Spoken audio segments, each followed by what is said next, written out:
আমার ওয়াজের বয়স আল্লাহর দয়া এই কম বেশি মালিকের কথা বলার সময়টা 21 বছর।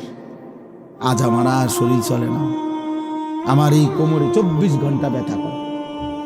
আমি ছোট লেখা, চোখে কম দেখি, গলায় সারাদিন ব্যথা করে, শরীরে খুব ক্লান্তি লাগে।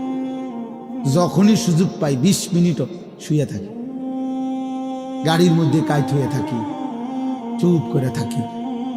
সকালবেলা ঘুমাইলে বাসায় 2-3 জন লাগে উঠাইতে, ডাক, মানে এতটা ক্লান্তি। আজ 21 বছরে কোমরেও ব্যথা, চোখেও ব্যথা, গলায়ও ব্যথা। যিনি 950 বছর একটানা দিন রাত, কোরআনে স্পষ্ট আছে লাইলা ওয়া নাহারা, দিবা রাত্রি, নূহ আলাইহিস সালাম 950 বছর মানুষকে আল্লাহর দিকে ডাকছে। এই মানুষটা কি পরিমাণ কষ্ট করছে।